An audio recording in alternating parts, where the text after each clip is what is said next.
Сегодня, как обычно, по-русски будем. Нет, по-русски. Okay, let's get back to the English. As a matter of fact, I haven't been lecture in Russian this time. I'm English, so I come back. In English easier. So we will run through where we were last week, which was actually 3 weeks ago. 3 weeks ago, it seems like last week. First of all, I expected that there will be a lot of homework on my table. I haven't got any emails, so you will make your homework, just a sheet of paper, what's the monetary framework and what's the actual inflation in your country. So now you will have to accept my opinion, because you do not have your own opinion. Okay. So we run through how the monetary policy evolved over time. We run through whether the money does matter or does not matter, from the liquidity trap through the ISL and paradigm till the Phillips curve. Discuss the deficiencies of the Phillips curve, the 3 main answers to the non-existing of the Phillips curve. Number 1, the expectation of augmented Phillips curve, that is the Phelps-Freeman model. Second, the rational expectation hypothesis, that there is either no short-run Phillips curve, that is the Sargent-Lucas theory. And number 3 is why you cannot work with surprises. Yeah, according to the rational expectation hypothesis, you can still use surprises to manage your inflation, your monetary policy, and through surprises you can have influence on the short run, even on the short and the long run. And the status, which is very important, the time inconsistency principle says that no, you cannot use the surprises, because then in the long run you will not be credible and your policy will fail. Okay, so that's why we said that because of the time inconsistency principle, these central banks got their independence because they are the ombudsman of the long term to create a feasible, credible, and vertical agreement between the society and the policymakers. And then we discussed, the standard monetary policy framework in the 70s and 80s, which was the monetary targeting, when the central banks assumed that there is a stable money demand function in the public, and that the central bank can exogenously determine the money supply. That means that through the money supply, it can influence the monetary aggregates within the public, and through this influence, it can have influence on the longer term, on the final targets, that is on the inflation and the output of the economy. We discussed that monetary targeting seems a very nice framework until you believe that the central bank can exogenously determine the monetary base, which is immediately disappears as soon as there is financial globalization, because then the exogenous money supply will become endogenous, even in the case of the monetary base. And the second, why it didn't work, because the money demand function proved to be not stable. That is, the money demand function is not stable in the countries. We discussed that there was only one country where the monetary targeting framework worked. It was Germany, because the Bundesbank was always a credible central bank, and that's why the credibility is the essence of central banking. So in Germany, the same problems they faced. The money supply is not exogenous, and the money demand is not stable. Nevertheless, the Bundesbank could achieve its intermediate and final target just because it was a credible institution, while all the other countries there failed. Okay, then we run through the different possible regimes, and we discussed that in most of your countries you have some kind of exchange rate regime which excludes any other independent monetary framework if you are a currency board country, or if you peg your currency, or if you are a euroized or dollarized country. It means that the independent monetary policy framework is excluded. In all the other cases, we can speak about the monetary policy framework, but beside the monetary aggregate anchor, you can use the inflation targeting we will speak all day today. There are the exchange rate anchor, which is not an independent monetary policy. There are fund-supported frameworks, and there are some so-called special monetary frameworks like the LOC. Okay. So, before getting to the IT, we run through the standard monetary policy instruments. Standard monetary policy instrument means how the central bank tried to push through his main message to the public. In case of the monetary aggregate, he tries to influence the monetary aggregates of the public. In case of price signaling, like the base rate, he tries to influence the interest rate within the public. Okay. And this way we especially discussed this so-called price signaling when the central bank determined the base rate, and with the help of the rate corridor, it can influence the interbank rates, and through the interbank rates, it influences the cost of funds of the banks, and through the cost of funds of the banks, it influences the lending rate and the deposit rate. Okay. So that is the main monetary policy channel. You shouldn't forget before we get to the inflation targeting, because that should be the main channel in the modern monetary policy framework. The central bank is giving price signals through the base rate, because there is a rate corridor around the base rate. It can influence the interbank rates. The interbank rates move within the interest rate corridor, and because you have an influence on the interbank rate, it determines the cost of funds of the banks. And if a bank has a cost of fund, it's already set their lending and borrowing rates. So here we are, and today our task is the IT. Okay. That is inflation targeting. What is inflation targeting? What are the main principles? How you should build an inflation targeting framework? Most of the countries in the room are already managing inflation targeting framework. Almost everybody who is not a currency board country or not a fixed bank, a pegged currency country. It is, I think, 60% who is in the room. So, let's start. What is inflation targeting? The most important, that the central bank has one target, that is the inflation rate. And there is no intermediate target, no circumvent.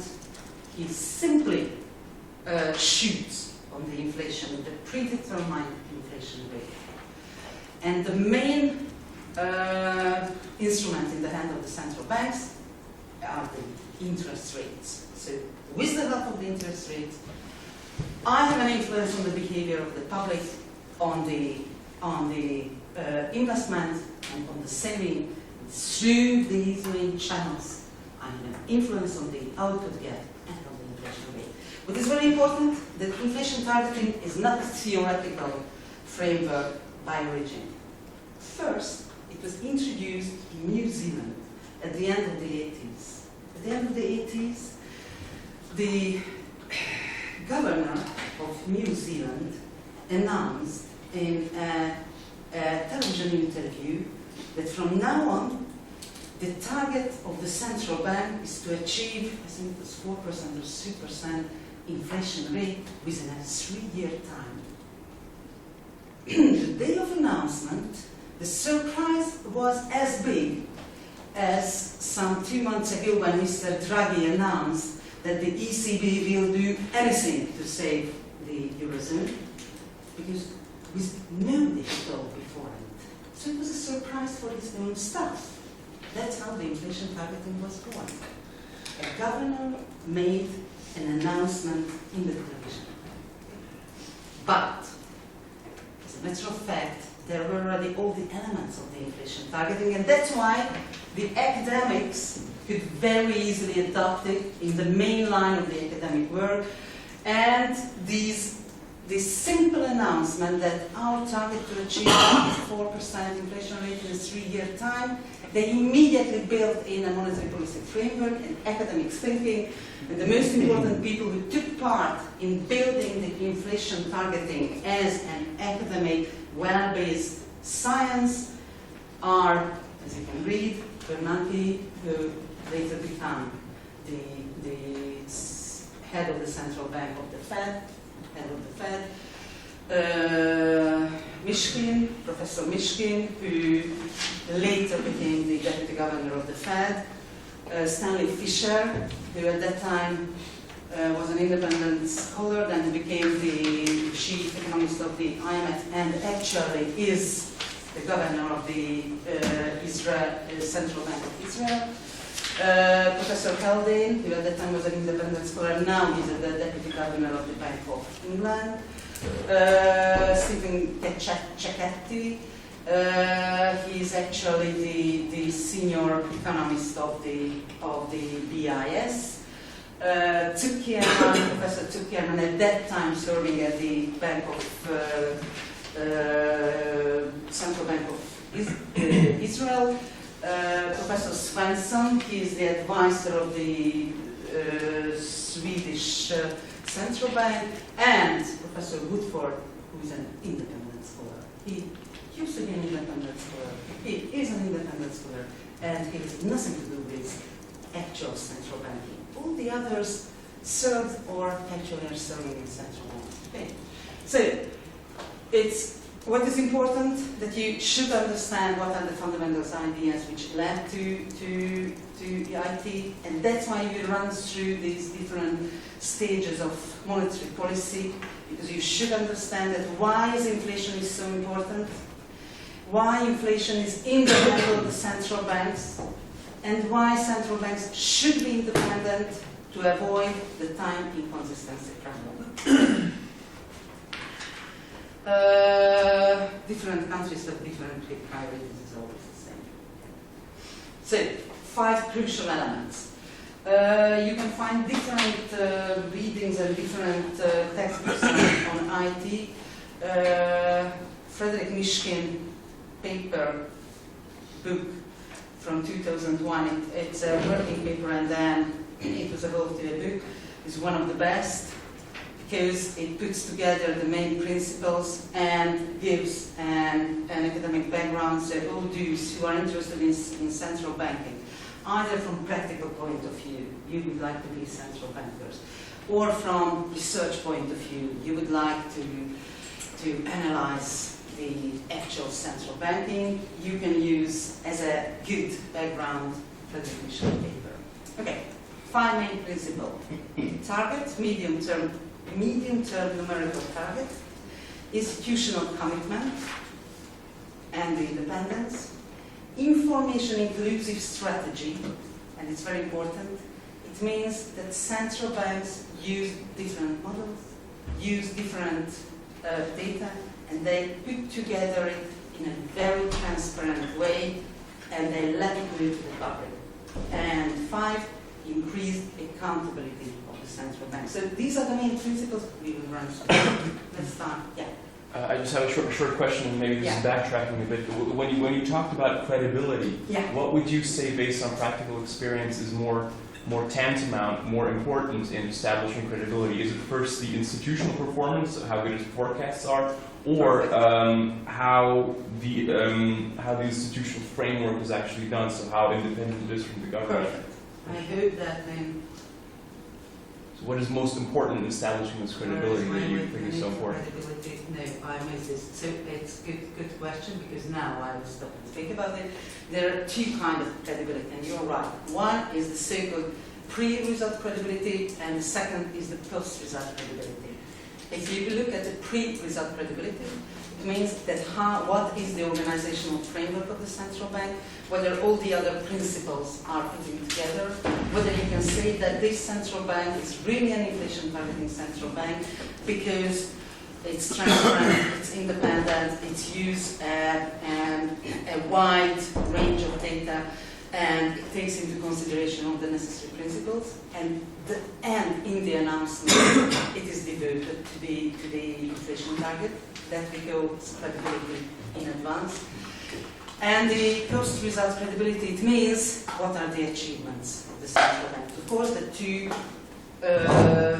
has influence on each other, so you cannot be a central bank, a credible central bank, if you cannot achieve an inflation target ever, no matter how credible you are in your framework.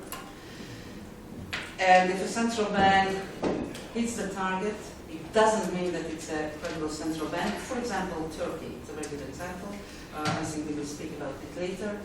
In Turkey, they introduced the inflation targeting some 8 or 10 years ago. And in 2007 or 8, when they couldn't achieve the target in the first 5 years, they simply increased the inflation target. And that they could do it. Okay? So it didn't make more credible the Turkish central bank, in spite of the fact that since then, they always hit the target. But the framework that you pre-set the target and you do not move the target because you couldn't achieve it, it's part of credibility. Okay, we'll get back to credibility, I think, some other times more. So, what is the medium-term target? How you decide what is your inflation rate target? One, not because you are sure that you will achieve it. It's not the case. Basic is that you would like to achieve price stability. Okay? So you would like to achieve that inflation target which is in line with the price stability in that country under the given circumstances. And what we should take into consideration, one, that is frictions on the market. When you are pricing the individual goods, there are always some frictions. Okay? You cannot continuously increase and decrease the prices. So there always will be frictions on the market, and it gives a minimum of the price stability. I think this minimum now overall in the world is somewhere about 1–1.5%. That is the minimum friction on the market, that because the relative prices always are moving, there is a built-in minimum price stability, minimum inflation price stability everywhere. That's why you will not see lower inflation targets than 1.5 or 2%. I think now the minimum all over the world is 2%. The second, what you should take into consideration in developing countries, the so-called Samuels and Balash effect that you have probably heard about, it's because of the difference of the tradable and non-tradables, and that the non-tradables always increase the inflation rate just because there is a one price principle and they have a lower productivity within the given country. And it gives an extra to the inflation rate. So, most of the banks try to determine the frictions of the market. We make a very large-scale survey in the individual shops to see how often the individual shopkeeper increase and decrease the prices. By the way, in Hungary, in that sense, the markets are quite frictionless. And we add the other factor that we are a country in accession, and the tradable and the non-tradable sector productivity are different. So we add the Samuels and Balash effect. That's why in Hungary, actually, the price target, the inflation target is 3%.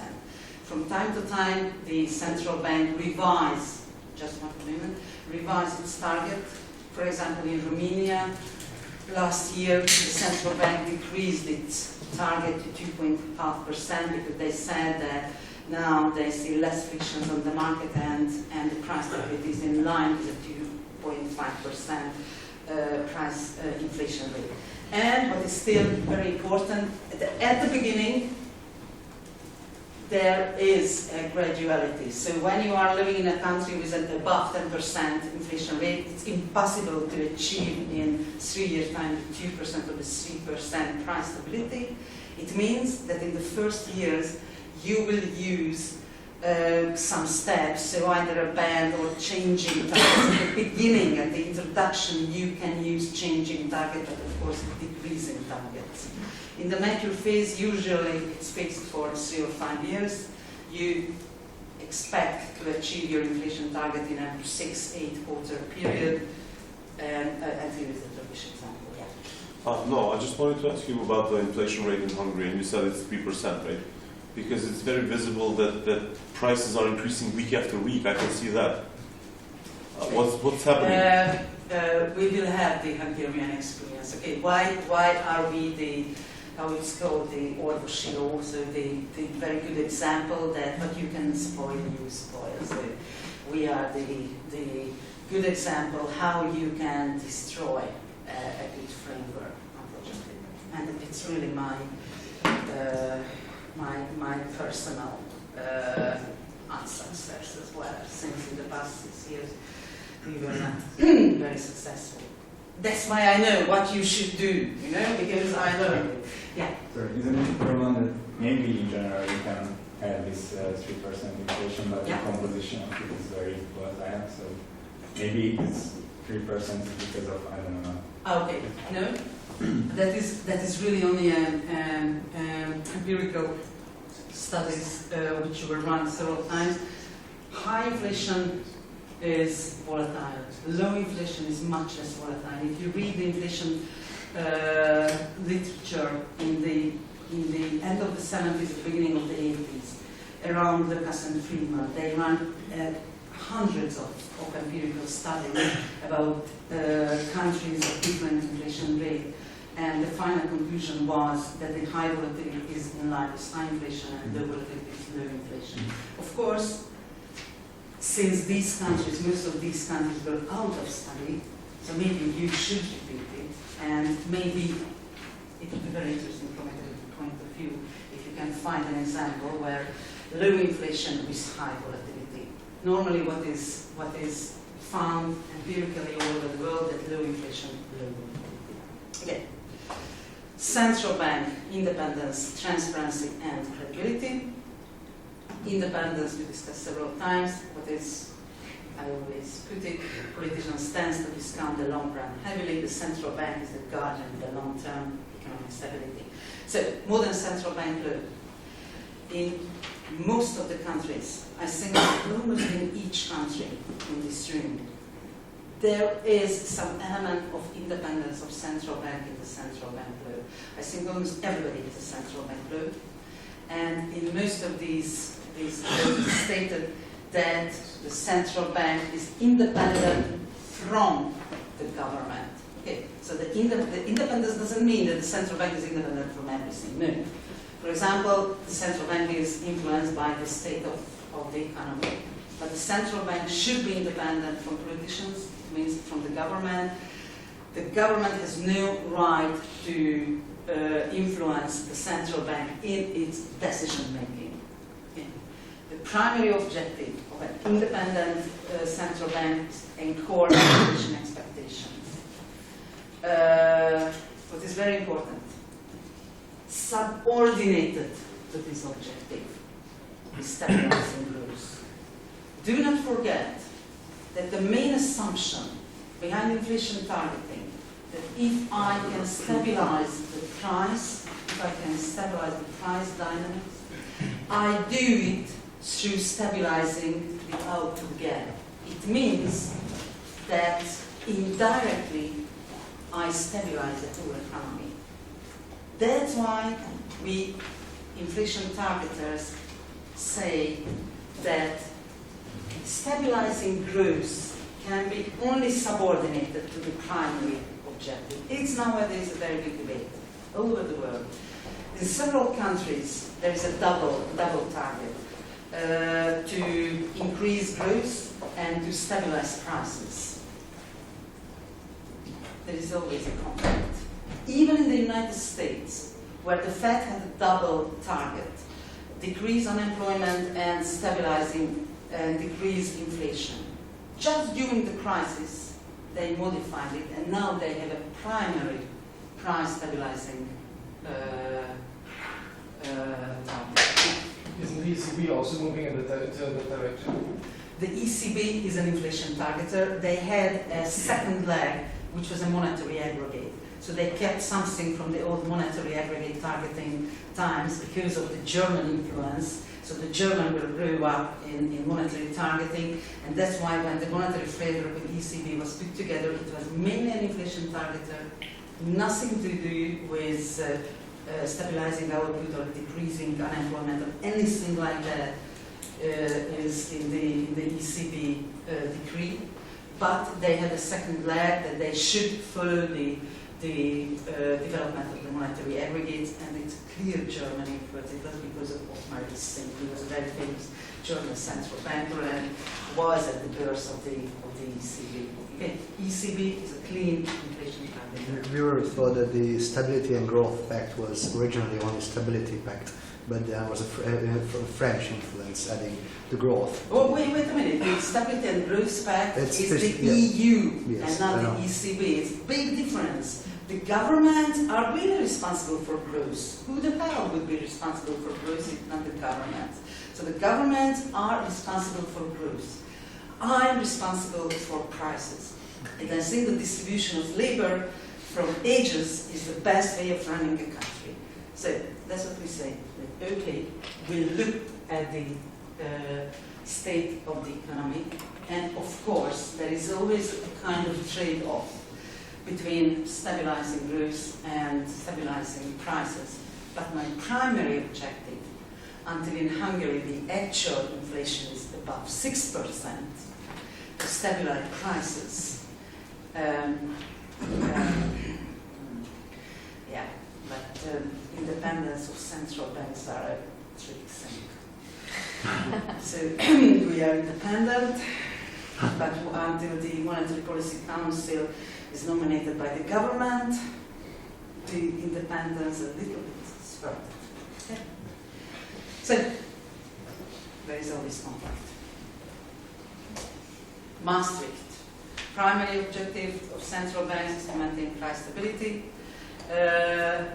All the European Union central banks should be independent. It's in the European Union legislation, so all the European Union member states should adapt this into their local central bank, as Hungarian central bank does. Now, how this whole framework works, what is the monetary policy, the main element. Clear target. It should be numerical. It should be achievable. So at the beginning, I should follow a certain trend. How would I like to get down? And it should be set for a longer term, that is for 3 or 5 years. Publicly available data, models, forecast. If you go on the home pages of the inflation targeted central banks, and now most of the countries are inflation targeters. If you go on the home page of the inflation targeted central banks, you will see that they have a wide range of all kinds of publications. The most important, from the point of view of inflation targeting, is the so-called inflation report about the inflation, or in some cases it's called monetary policy report. In a report about of inflation, or the monetary policy report, the central bank every quarter or every half year, and it depends on the actual framework, gives a forecast for the coming 2 years. So every quarter for the coming 2 years. This forecast encompasses growth, inflation, labor market, and all kind of equilibrium data like government debt, government budget deficit, international equilibrium, that is balance of payment, external debt. It analyzes the actual state of art and gives a forecast for the coming 2 years, and based on this forecast gives some hints about the monetary policy strategy. Okay. So that's why the inflation report or the monetary policy report is so important. Beside it, in most of the central bank pages, you can find the basic models what the central bank use. This can be a vector autoregressive model, error correction model, simple, it's very rarely, simple expert model, or what is the most widely accepted so-called dynamic stochastic general equilibrium, DSGE model. Votes, minutes, and assessment.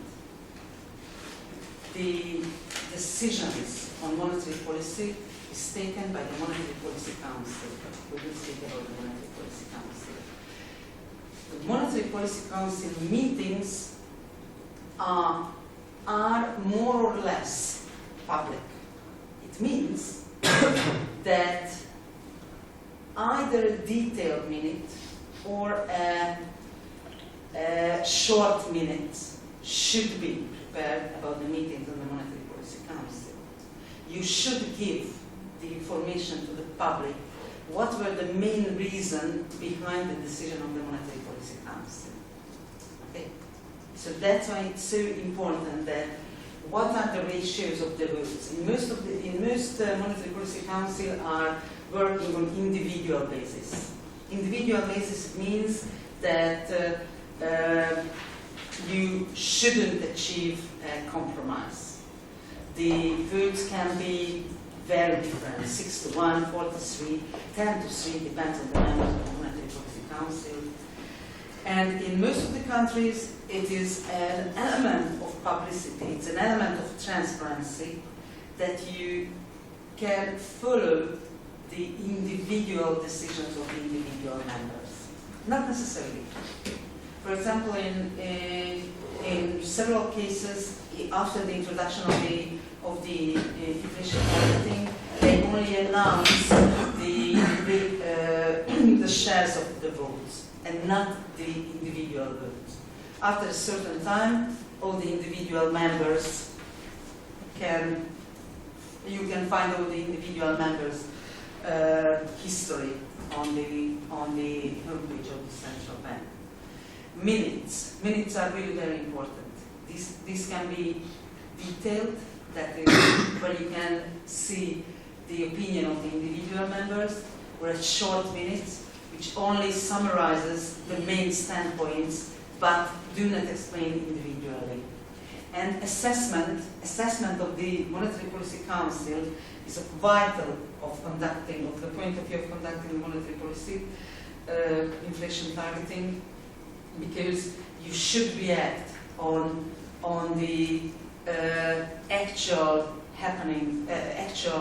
developments of the economy. So if the government accepts a new budget, it's a kind of element what you should assess as a monetary policy council. So that's how you communicate with the public. You make you absolutely transparent. The public should understand what are the background of your decisions, and then you should explain that from these facts how you derive your own decision.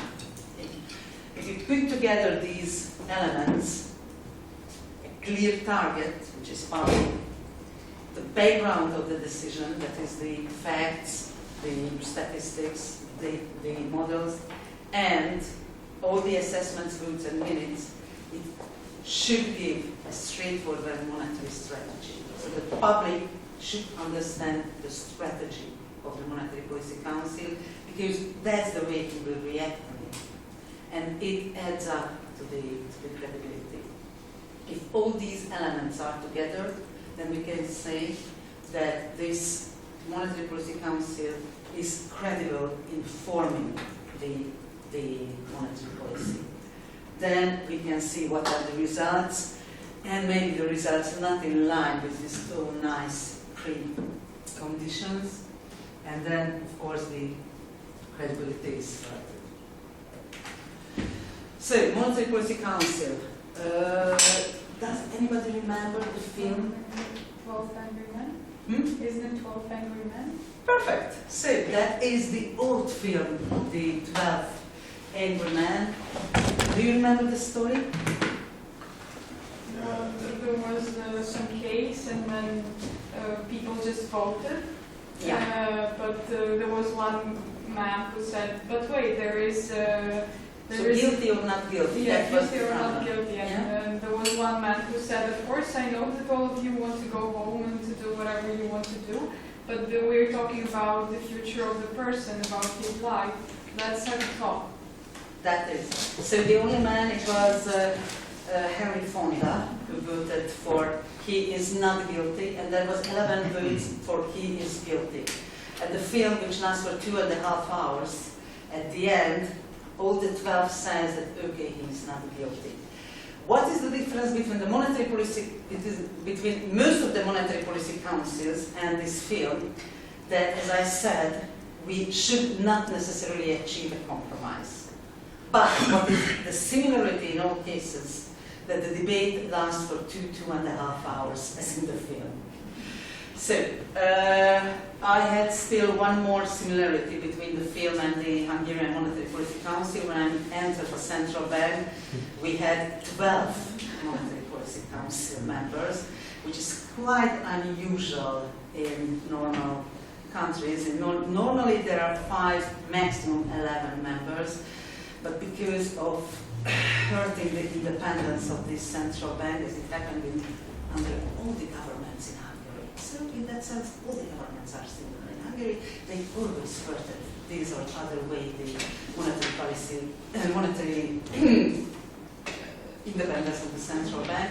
And just before our arrival, they increased the number of the Monetary Policy Council to 13. At that time, sorry guys, only Uganda was the same size of the Monetary Policy Council, and the other countries is from 5 to 7.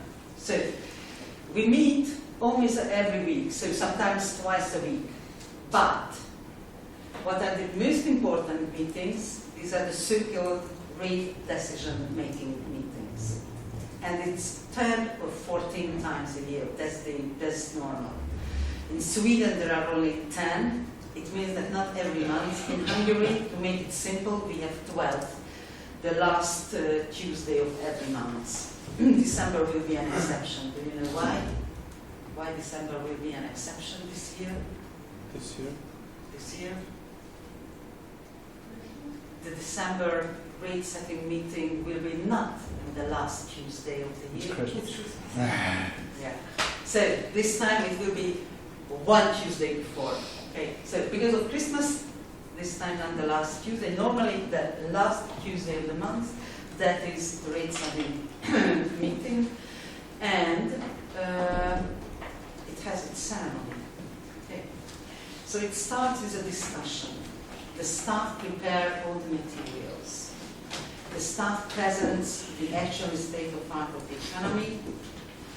Every quarter we discuss the inflation report, and that is the ceremony in all the central banks. So in that sense, the Hungarian central bank is not an exception.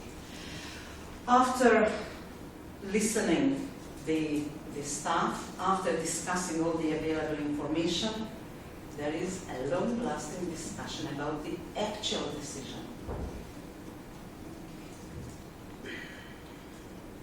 To explain it later to your small children, it will be difficult. Because what we are under normal times deciding about, that whether to decrease or increase the base rate by 25 basis points. Okay, so when you go home and your 5-year-old son asks you that, Father, hey, what were you doing in the past 1 year? You know, in most cases I was doing nothing. But twice I decreased the interest rate only now with 50 basis points, 0.5%. So do you want to say that in the past year, everything what you did, what you decreased the base rate, which has nothing to do with my personal life, by 0.5%? So that is central banking. Okay. Sometimes, of course, there are crisis period, and then we increase it by 300 basis points, but it's fortunately very rare occasion. In normal time, I give only a signal to the public. Even if when I am in a loosening period, I do it step by step. So if the strategy, the actual monetary strategy is loosening, because we assume that we can achieve the inflation target with loosening the monetary conditions, that is decreasing the base rate, we do it gradually in 4 or 5 rate setting meetings, actually not moving the interest rate by more than 25 basis points. In some countries, I don't know why just 25 is the normal rate setting. In some countries, there are only 10 basis point decisions. So they decide about the base rate by 10 basis points. And then what do we expect? So then in 2, 3, or 4 steps, I modify the base rate by 0.5% or maximum 1%. During peaceful time, that's the maximum what you do during 1 year. It means that you move the interest rate corridor downward or upward by 1 basis point. And it has a huge influence on the banks. If you take into consideration that in a bank, how a bank operates, how a bank behaves, does anybody has a guess what is the return on asset of a bank yearly, the annual rate, annual return on assets? So what is the profitability of a very good bank in Europe or in the world? Not a central bank, a commercial bank. So what I do, I move the rate corridor up and down with 0.5%. Why does it have such an influence on the bank's behavior? I should understand that what is the profitability of a bank? What is the return on asset of an average commercial bank? How much does he earn on 100, let's say, euro asset? What's the average return on assets of a bank? 2%. It's already extraordinarily high. Okay, so a 2% return on asset, it was in the high days of the Central European banking sector. Actually, is 0.5 into 1%. And now you understand that why 20, 50, 75 basis points is really a huge amount. Because we are working in an environment where the return on asset is 50 basis points, 100 basis points, so we work with basis points. But these small basis points are put on huge amount on assets. Okay. So the overall amount which is moved is huge. The total assets, it's huge. But you can do it with very small steps. Very gradually. Are you cool? Yes. Okay. So, you are sitting in a room, the room is closed. During the discussion, during the rate setting meeting, during these 2.5 hours, the room is closed. Nobody can enter and nobody can get out. By the way, if there is an exception, if 2 men or 2 ladies go out, then it's allowed. That's why the Monetary Policy Council, there are these regulators. That's the only rule which all the governments get. So not only men, not wealthy, wise men, at least all no ladies. Unfortunately, that's a normal case as well. For example, in the ECB, there is no ladies in the whole governing body. So you're close in a room. You should take a decision whether to increase or decrease by 25 basis points your base rate, moving the interest rate corridor, influencing the cost of funds and influencing the lending and deposit rates, and through it to influence the demand and influence the output gap and influence the inflation. So you think it all over. You try to convince the others that what they are saying is not right. Unfortunately, they do not see the inflationary pressure in the economy. They do not assess, well, where is the output gap. So that is the discussion is about. Of course, we always refer to the materials of the staff. The staff prepares only the background for the decision, but from that background, you can take different actual decisions. The staff proposes 2 or 3 possible variants normally, but it's your responsibility to choose among them. There is never a good decision. Nobody can say what will be the perfect decision on that day, in that room.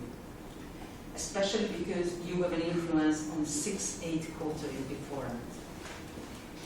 And it's difficult to decide that what is the right step now, which moves the economy 6-8 quarter to the right direction.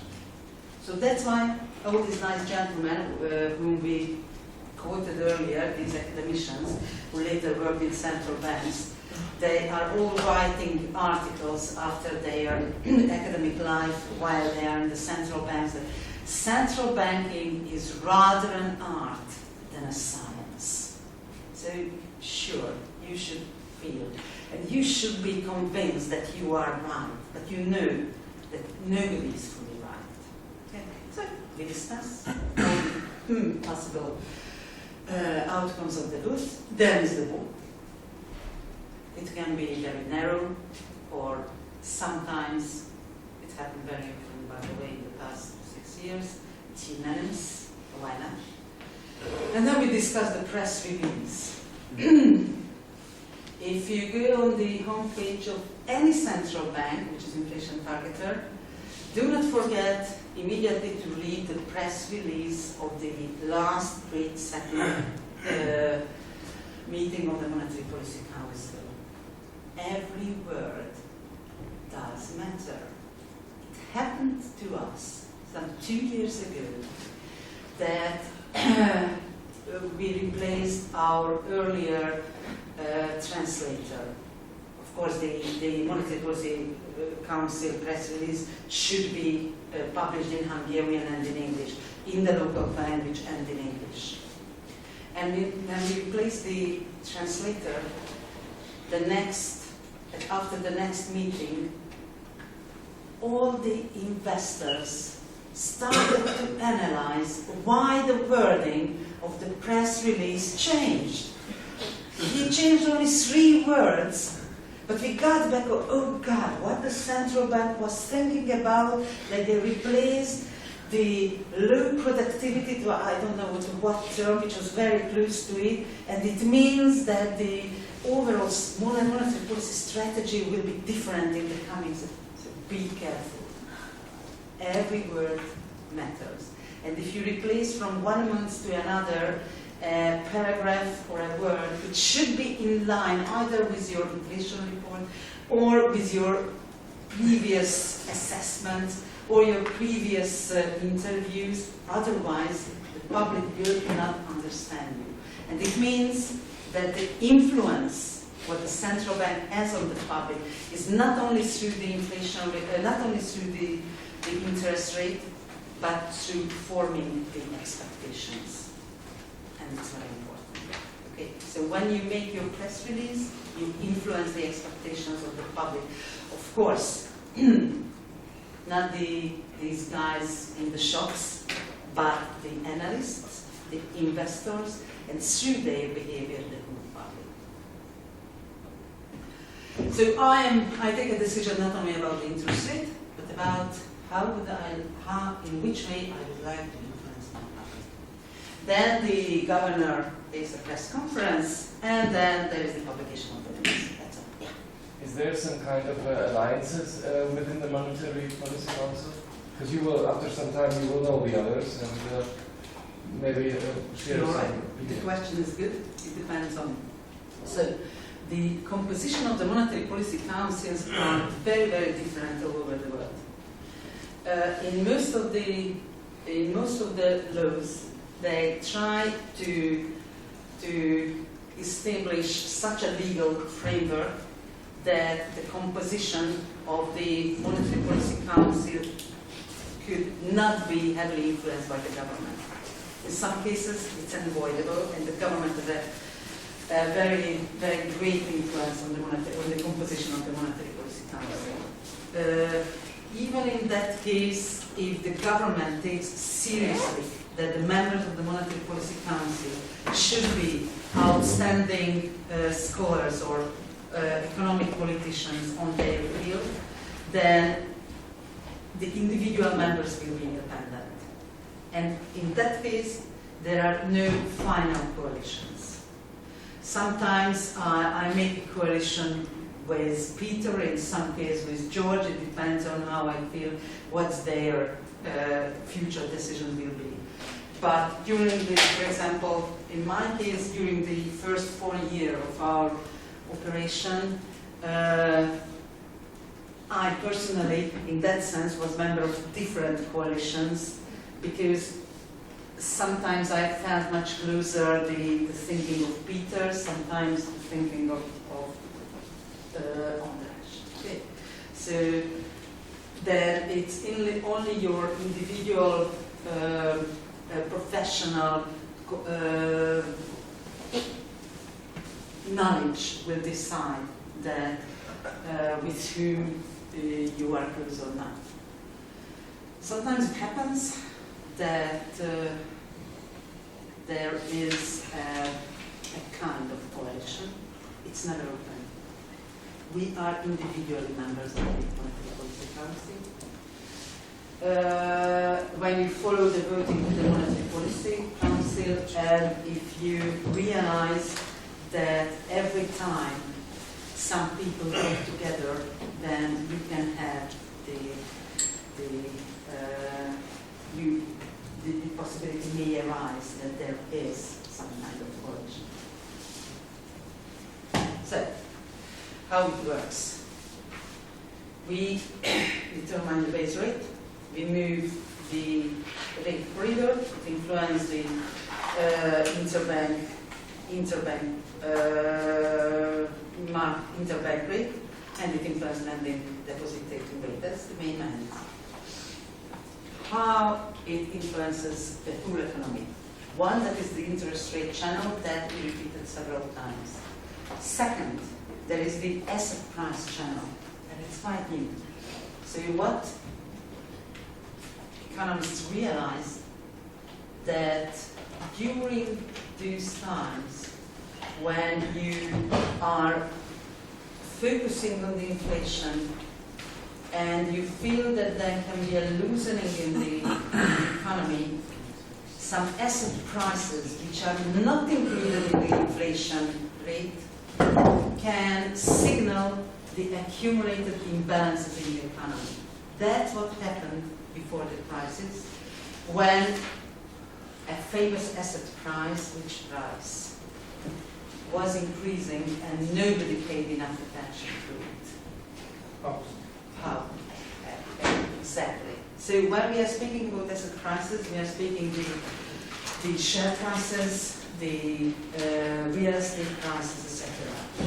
And it means that you should never forget that while you try to influence only the inflation through loosening the monetary conditions, you have influence on lending conditions, and some other crises can increase. So not voluntarily, you have an asset price channel as well.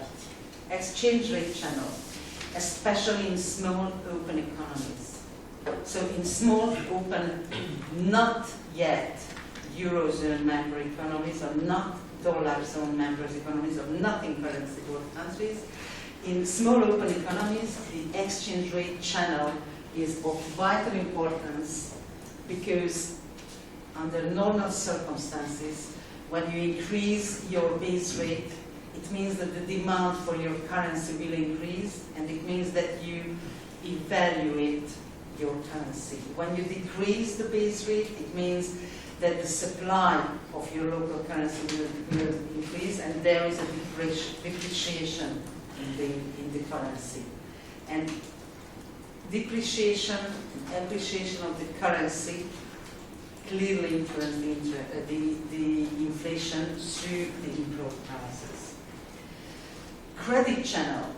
Credit channel is in line with the interest rate channel. So when you move the interest rates, you have an influence on the expectations of the people. When you take decision about your future investment, you compare the interest rate with your profit rate, and that way you take a decision whether you will apply for a loan or not. So interest rate channel works through the credit channel. And what I mentioned, what is very, very important, is the expectation channel. If you can well anchor the expectations, it means that you can achieve your goal. That is the chart which explains the different channels. So the interest rate channel, the exchange rate channel, and the credit channel, and these all together will go to the aggregate demand, and the given potential output of the country, the given supply of the country compared with the aggregate demand has an influence on the inflation rate. Okay. While we stress the importance of the expectation channel, which has a direct influence on the inflation rate. What we show in this chart is what happens when you are in a loosening strategy and you decrease the interest rate, how it influences the yield curve, how it influences the decision of the households and the corporations, how it influences the loans and deposits of banks, and through the exchange rate and through the import and export, it has an influence on the inflation rate. Okay, so that is the main framework, and this snide transmission mechanism is put in, where is the model? Yeah, it's put in model. As a matter of fact, it's so simple. Okay, so that is the monetary policy model. What you have, it's a dynamic investment saving curve. It's the demand side of the economy. It's a standard now Keynesian IS curve. You have a forward-looking Phillips curve, which is the now Keynesian labor market description. That is a kind of supply curve. Of course, behind these two basic curves, behind this basic ASE curve, you have a whole DSG model. And here is the famous monetary policy rule. Somebody knows what's the name of this monetary policy rule? Yeah, that is the Taylor rule. Okay, named after Professor Taylor first. So let's see. We have an AD, aggregate demand. We have an AS, an aggregate supply. And then we have a monetary policy rule where we try to minimize, of course, step by step. So we move the former rate to a new rate, taking into consideration two gaps. One is the difference between the inflation, actual inflation, expected future inflation, and your target. So here you minimize the difference between the inflation and the target. And the second is the output gap. So the output gap is in with your Taylor rule. Because without stabilizing the output gap, you cannot stabilize the inflation. But of course, because through the inflation, you stabilize the output gap itself, the parameters are quite different, and the higher parameter it's always given to the inflation target. Okay.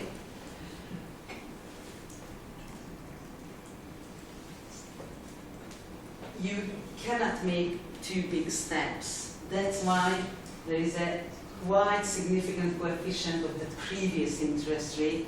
You would like to follow a smooth policy rule. Okay, do not make big jumps. And then are differences in different countries. That is the basic Taylor rule.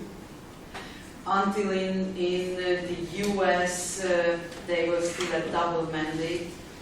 It meant that they gave as high coefficient to the inflation target difference as to the output gap.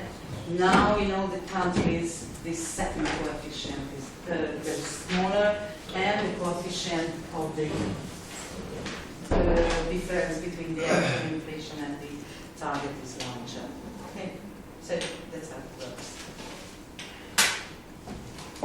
From this model, you will get an interest rate pulse.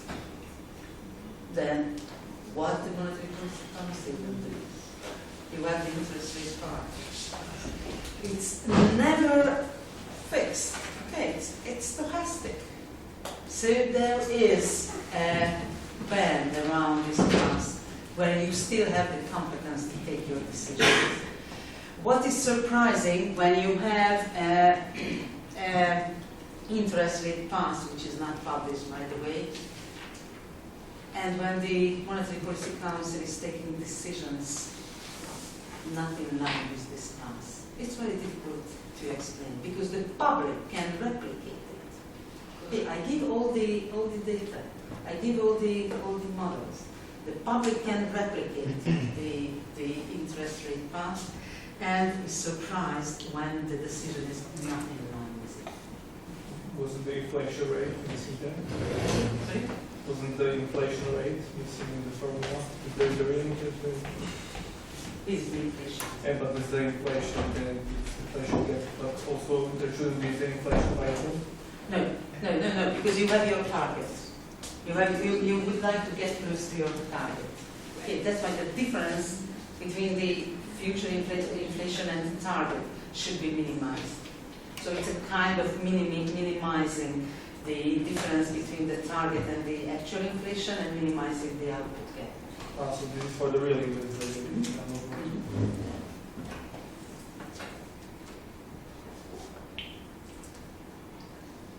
This is the inflation report, what we already mentioned, the key elements.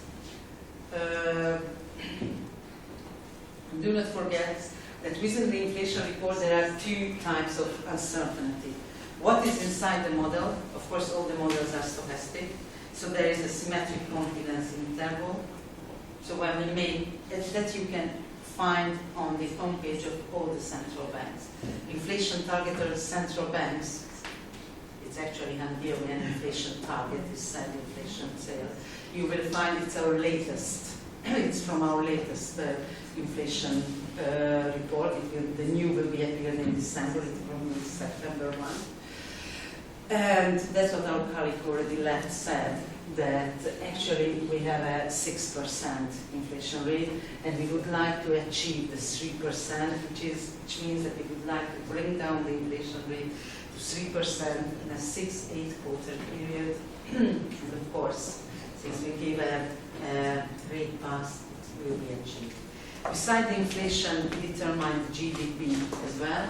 So these two Fed charts are standard parts of the central bank homepages or of the inflation reports. Beside the uncertainty within the model, you have uncertainty outside the model.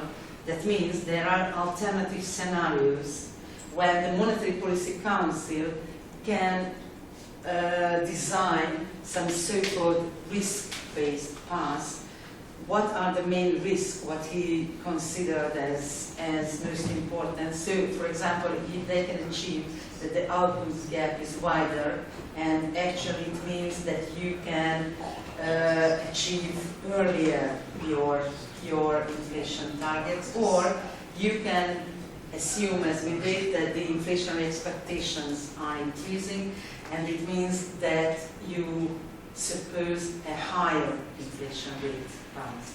Okay, so there is always the baseline, which is the forecast of the staff, and there are the so-called risk-based passes, which are the assumption of the Monetary Policy Council. And these are all given within the inflation report. So, how to implement the IT? Set up the institutional framework, independent central bank.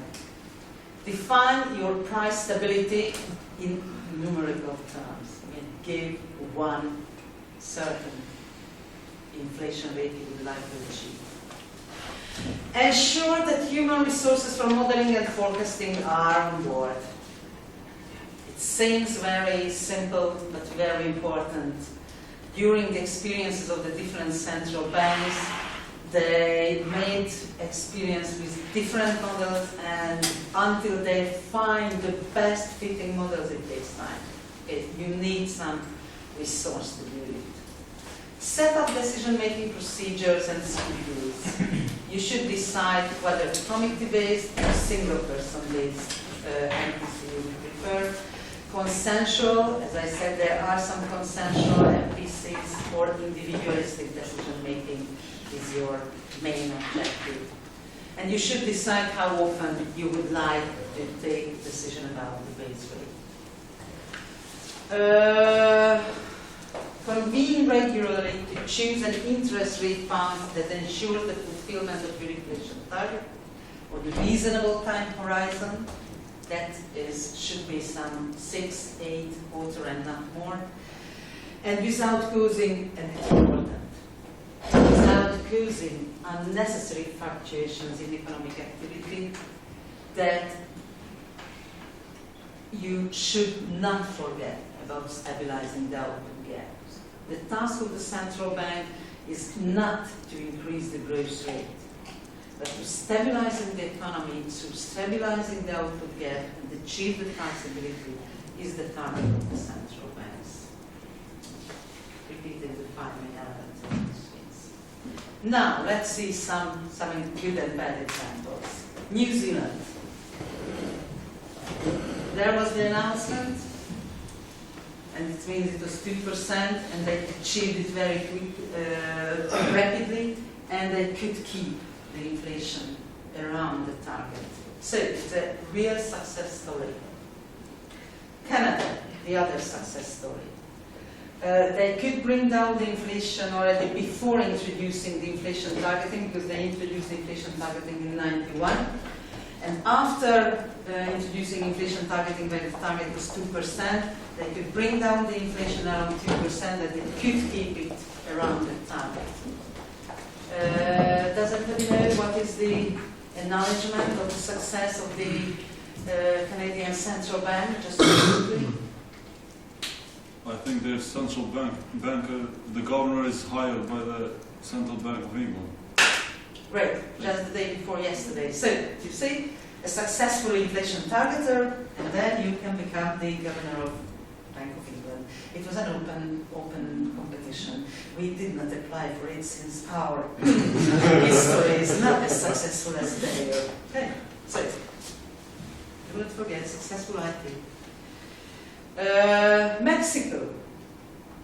They came down step by step. You see, so that's what they said, that you can set your inflation target gradually, but finally they are around the 3% target, and now almost for 10 years.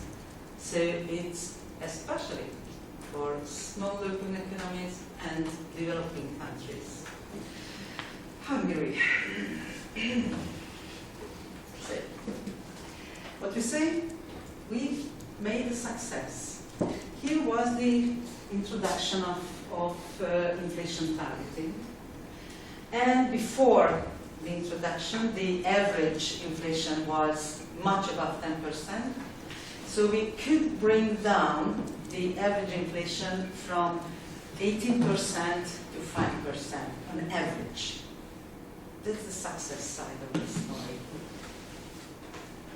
As a matter of fact, almost never achieved an inflation target. Are there any generalizations you can say what factors influence the volatility of the inflation rate? Because here the standard deviation is fairly high from the norm, whereas in Mexico we saw that very small. It was but unfortunately it's not yet the inflation target, it's a little bit higher. So when you get very, as lower the inflation, the lower the volatility. That's the answer in one of your questions, you see. So before inflation targeting, high inflation, high volatility. After achieving low inflation, low volatility. In the Hungarian case, there was a higher volatility. Now it's a lower volatility, but still very high because it's not the target. It's 5%, and our target is 3%. And we have this high volatility inflation because we never achieved the target. Hungarian inflation rate is really exceptionally volatile. And why? So, what can we, how can we explain our bad history?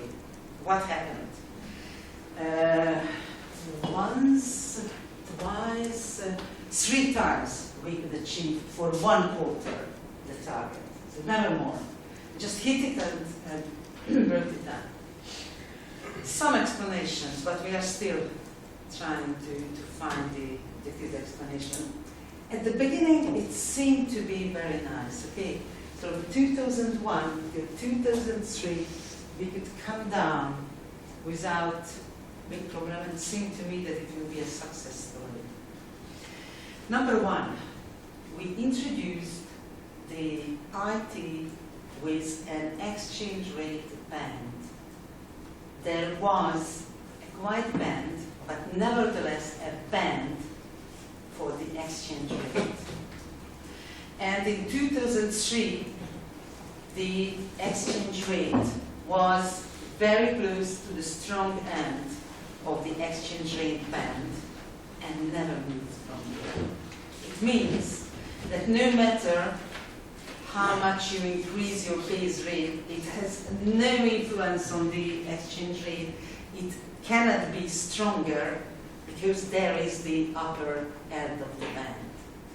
It means that you could not use your interest rate instrument in a free way.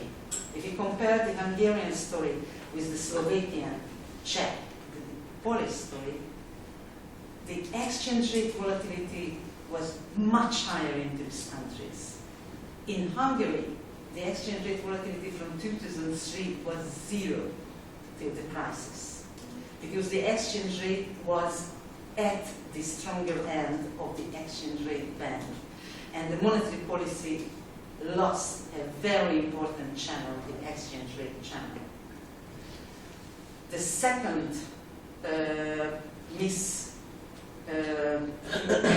the second very bad consequence of this exchange rate ban was that in Hungary accumulated a huge imbalance in the form of FX loans. So Hungary is one of the, no, it's not one of, Hungary is the most FX indebted country among those who use inflation targeting.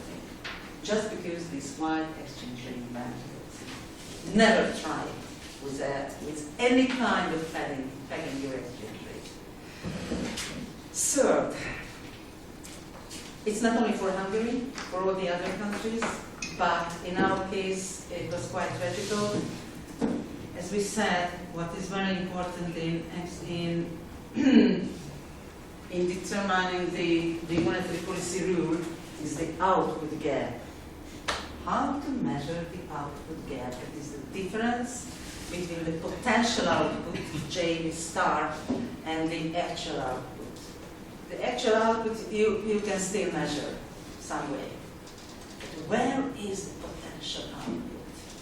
What is the potential output of a country?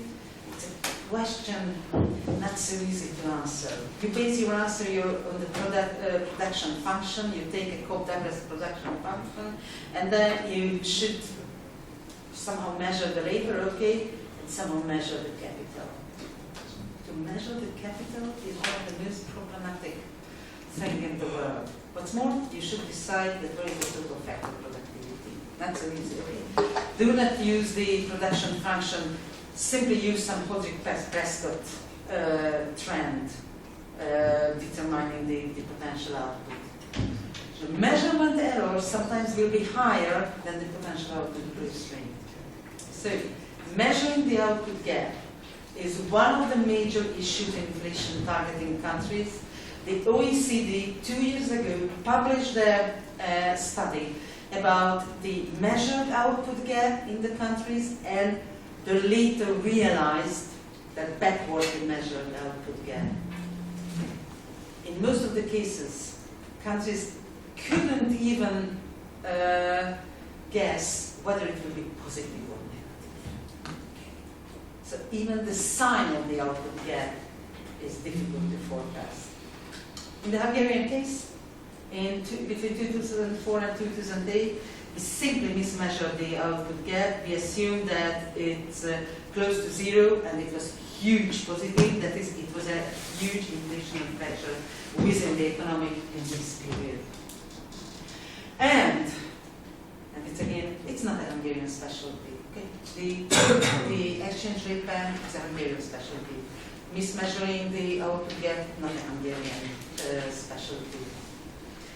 And then you cannot achieve your inflation rate target without some help from the government. If the government works against the price stability, it's almost impossible. We measured how large part from our actual inflation is the so-called one-offs.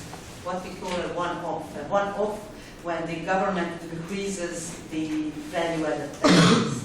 Okay, when a government increases the value-added taxes, it's a one-off because it increases the price level for 1 quarter, but during 1 year it will be washed out from the inflation rate. So a normal central banker can, as we call it, look through these one-offs, can look through these big one-off jumps.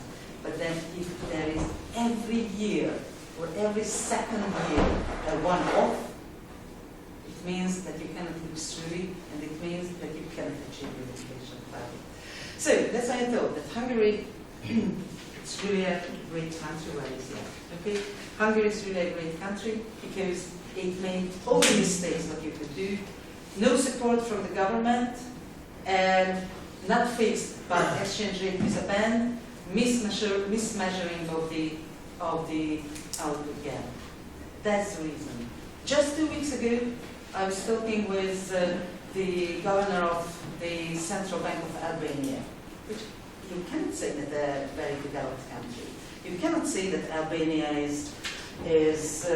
knows much more than Central European countries knows. They introduced the inflation targeting some 5 years ago. Their actual GDP growth rate is between 1–2%, and their actual inflation rate is around 3% for the 5th year now. It's actually 2.85%. And I asked him that, how the hell did you do it? And he said, quite simply, we took the textbook and did what is written in the textbook, word by word. And the government was supporting. You know, it's so easy. You shouldn't be too creative in monetary policy. You should be orthodox. That's all. So, can the case be made that in general, small open economies who are very much dependent on Europe, on the world, have a much more difficult time in doing inflation targeting than large established economies who are in a sense very self-sustainable? And if yes, why do small countries continue to do inflation targeting? Because it's more that in small open economies they are more successful than even in the big economies. So if you look at this range of countries where the inflation target is now introduced, and in some of them during the crisis the inflation target was introduced, we will realize that that is the best way to stabilize the economy. If you follow the orthodox rules, if you do not try to determine some different framework, and if the government is supportive. So look at the different cases. Albania, okay, it's a full success. The inflation rate is actually 2.85%. Armenia, is somebody from Armenia? No. Armenia, they introduced the inflation targeting in 2010, that is 2 years ago. It means now they are bringing down the inflation gradually, and they could do it. Australia, okay, it's a bit different. Look at the African countries, Botswana, Uganda, sorry. In your country, not yet, okay? They are bringing down. If you look at the different targets, you will immediately realize that which countries are in the introducing phase. For example, Russia, whereas the target is 5–6%, Russia introduced inflation targeting last year, or maybe only this year. Okay, they're very, very beginning, but they have still the possibility to success. Where the Jamaica, they introduced last year, so they are trying to bring it down there in the introductory phase. But where the rate is around 2.5–2%, they are all successful countries. If you look at the other Eastern Central European countries, Romania, they decreased the target from 3% to 2.5%. They actually, inflation rate now is above 3%, but it comes down. So it's getting again close to 2.5%. Czech Republic, one of the most successful countries. They could bring down very quickly the inflation. They kept it around 2%. Now, during the crisis, they had a one-off price hike, but they are already coming down to 2%. So, as a matter of fact, I know much more successful examples than bad examples. So, I really feel that we Hungarians are so innovative and creative that we always find our special new framework instead of following the crazy orthodox books. Yeah. So why do some of the countries have a lower limit of the inflation target? The inflation target, because they see that the market are much less frictionless. That's what I told you, that from time to time you measure what is. No, I mean, what do they give a range, like from -1 to 4.5? Ah, sorry. Okay, that's a range. So in some countries in some countries they do not have a fixed inflation target, but they have a range of the inflation. So, for example, in the case of the EU, is between 0 and 2%.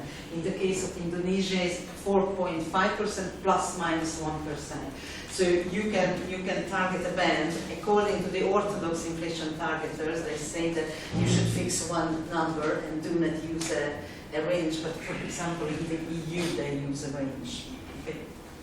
Yeah.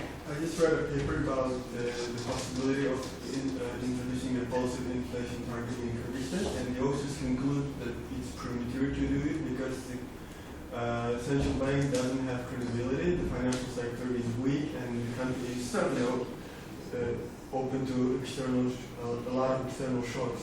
But they say, like, instead of having a full inflation target, they could at least keep it below a certain level. I fully agree with you. So when you are thinking about introducing to enough the inflation targeting, there are really several pre-assumptions that you should fulfill. It's always a big question that whether a country is mature for inflation targeting. If you ask the politicians, then never, because they will always find some cases that we are still too weak, we are still too underdeveloped, there is no developed market, the weak is the financial intermediary sector. When you take a big breath and you enter in, you should build all these markets. Okay? So until you do not force yourself and the government to build that market, to strengthen the financial intermediaries, then it may never happen. So to choose inflation targeting, of course, sometimes you fail. Okay, so you can run to a fail. It's true. But in most cases, it is a pressure on all the economic decision makers that they should their best to build the necessary markets. From outside, you can never decide whether it's the right moment or not. But do not be afraid to make this big jump when you feel that these are weak standards. Okay, because then you will be forced to do it. So, let's see our countries. Yeah. I have another question.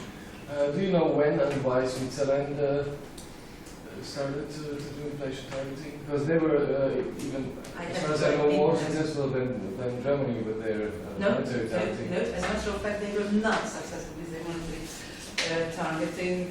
Monetary targeting. There's a very nice story in the other Frederick Mishkin paper, what I quoted last time. It was just because the financial globalization is small open economy and their monetary base was not exogenous. So they failed. There is a nice story about the failure of the Swiss central bank. I have to admit that I do not know when did they introduce. If you go on the homepage, you can find it. So, and now you should decide whether it's right or not. Azerbaijan. Okay. So, according to the homepages, your central bank is independent, you are not inflation targeters, and the actual inflation rate is, oh wait, is that what you said or what I said? Ah, no, that's what you said last time. And it's in your view, okay, and here's my findings. Azerbaijan, crawling band, that is really not inflation targeter. The actual inflation is actually 3%. And you said 5%. I don't know whether you or not, but it's fine. Okay. So Azerbaijan, really no inflation targeter because they have a crawling band. The inflation came down very nice. 15%, 8%, 3%. Fantastic. And no inflation targeting. Belarus. You are I've just since then found a new classification of monetary policy frameworks, and it says that we have monetary aggregate targeting, inflation targeting, fixed exchange rate, program countries, and other special monetary policy frameworks. So it says that Belarus is other special monetary policy frameworks. I went on your homepage, and you are right, it's some kind of loose monetary policy. It says that the common objective of the government, together with the central bank, is to stabilize the country in the longer run, no independence of the central bank, and let's see whether that's what you said, and let's see Belarus flexible. You say that flexible FX regime, that is on the homepage, with the participation of the central bank. So, special regime. Okay. It's a basket, currency basket. Oh, okay, it's a currency basket, but it says that it's fluctuates freely with the participation of the central bank. Your inflation rate is in line with it. It's 20%. You said 14. Maybe it's already 14. Okay, it's from last year, the 20%. It was 14 in October. Okay, so its target is to reduce inflation, increase reserves, and keep the reserve financing rate at 20%. Bulgaria, is currency board. So no inflation targeting, currency board, enjoys life, sitting on the seashore, lying back. Bulgaria, currency board, fine. Target, it's a fixed exchange rate, so no target. And the inflation rate is in line with the EU inflation rate, so 3% actually. And you have an annual report where you state that the interest rates along with the MRO rate. What is that MRO?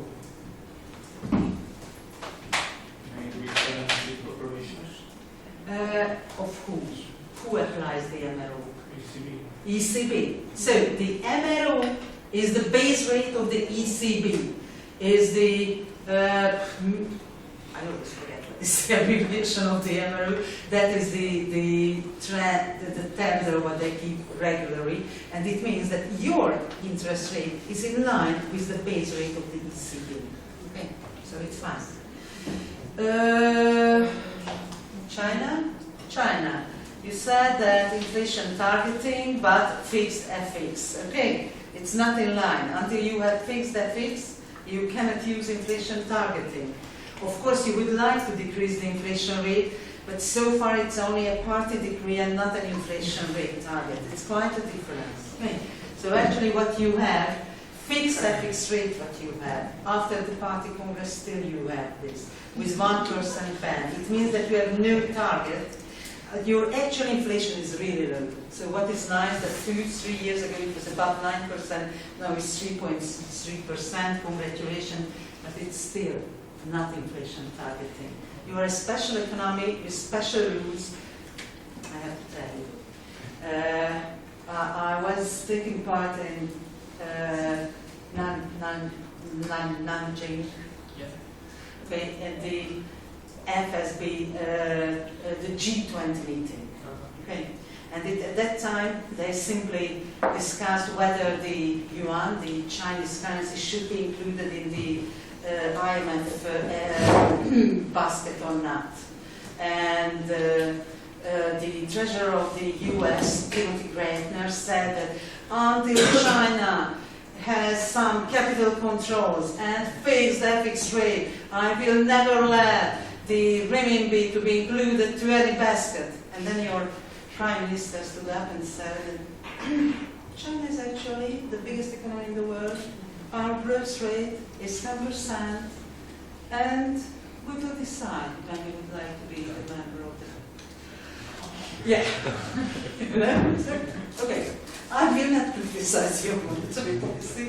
You decide what you want. Slovakia. Okay, we will discuss after. We discussed this in email. Very easy inflation targeter. The actual inflation is a little bit higher. Yeah. Hungary.